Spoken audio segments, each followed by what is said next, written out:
Hello everyone. Today I'm going to be reading for you the biography, Perfect Timing, How Isaac Murphy Became One of the World's Greatest Jockeys. The book is read aloud with permission of the author, Patsy Trollinger, and it is illustrated by Jerome Lagarrigue.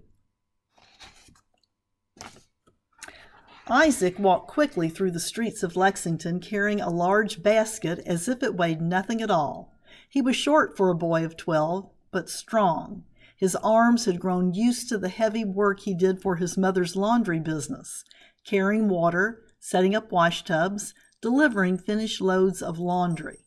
His grandparents had been slaves, and now Isaac was free, but Kentucky had very few schools for black students. He spent every day working with his mother. On that spring day in 1873, Isaac made a delivery to the Owings house at the perfect time. Mr. Owings owned a stable of racehorses, and he needed to hire some new jockeys. The strong boy behind the laundry basket was just the right size for riding. Mr. Owings asked a question. Would Isaac like to learn how to ride a thoroughbred? The answer was yes. So early the next morning, Isaac tried to ride a volcano. Not a real mountain of fire, but a horse. Isaac had seen plenty of elegant thoroughbreds, and he expected to ride a prince of a horse. But what did the men bring out to the paddock? A nervous young animal named Volcano. Isaac tried his best to ride, but the coat bucked, reared high, and dumped him to the ground. First day, first ride, nothing like he had imagined. Isaac was still wiping dust from his eyes when the men asked him to try again. Sore but determined, Isaac climbed back on the horse. This time he stayed on.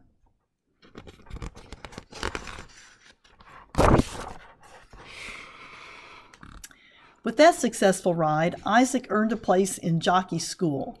He wouldn't sit at a desk with a book, though. In his school, every classroom was a stable, and every lesson was a horse. It was a place where Isaac could strengthen his muscles and his mind. One man was his teacher, boss, and friend, Eli Jordan, the trainer. Eli's job was to teach thoroughbreds and jockeys how to win races. Inside the barn, Eli explained how to feed and groom the horses. Outside on the practice track, he used one word more than any other: pace.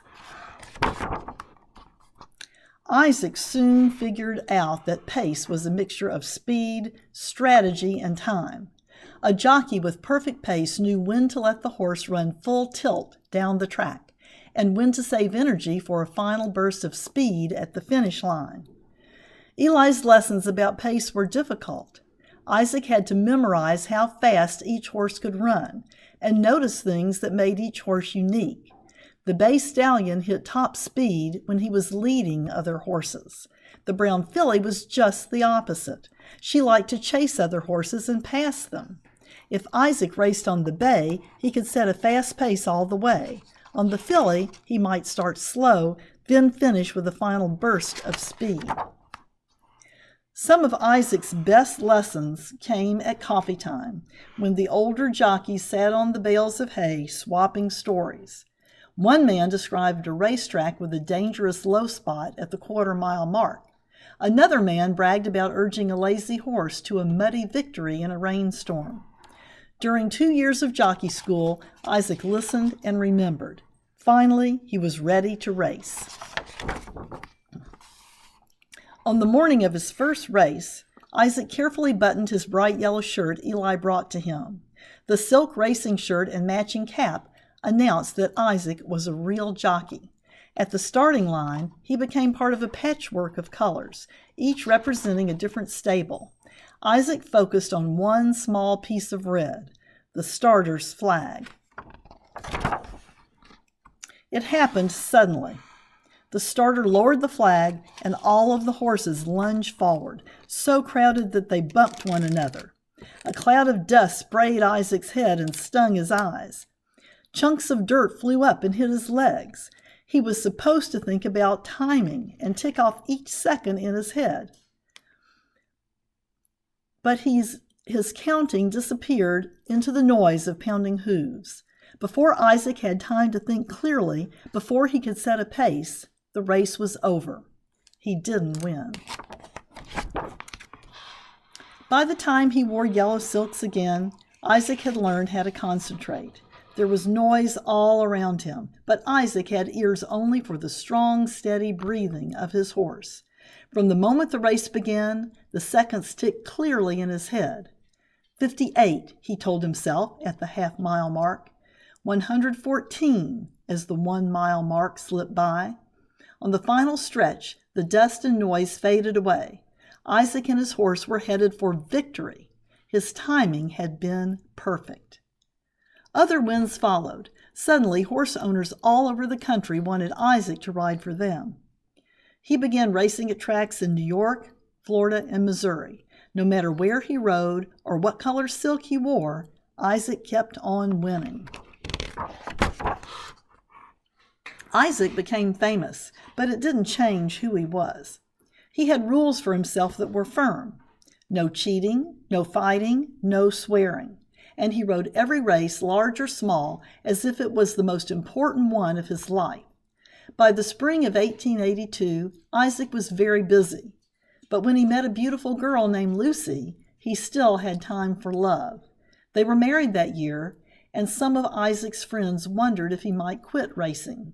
Jockeys were often away from home, and sometimes the job was dangerous. Lucy understood those things and supported Isaac's love of the track. In his first year as a married man, he won 33 races. During the next few years, Isaac won a lot of important races.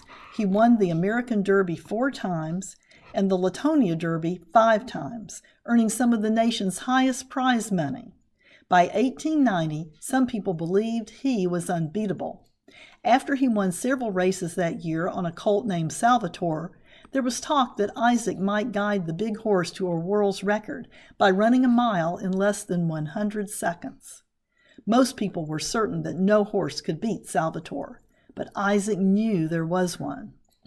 Tinny was small for a thoroughbred, yet he could run like the wind. When the two horses finally met in a race, Tinny challenged Salvatore every step of the way. Even so, Isaac guided the bigger horse to a victory. Tinny's owner was furious. He demanded a match race, a special event for just 2 horses and 2 riders. 40,000 people overflowed the grandstand on Coney Island that June day. The 2 jockeys could not have been more different. Isaac believed that a jockey should look dignified, so he stayed cool and calm in the saddle. Snapper Garrison, the other jockey, had the riding style of a wild man. He kept his body folded low, and he constantly flailed the reins. At the drop of the flag, Snapper forced Tinny to bolt from the starting line. Moments later, Isaac moved Salvatore out front. Seconds ticked away, and Snapper pushed Tinny past them again. It was the last quarter mile when Isaac and Salvatore regained the lead. The crowd went wild. Near the end of the race, Isaac heard the determined hoofbeats of Tinny. He knew that the small horse was cutting Salvatore's lead and pulling even. The time had come for Isaac to make his final move. He leaned forward, encouraging Salvatore.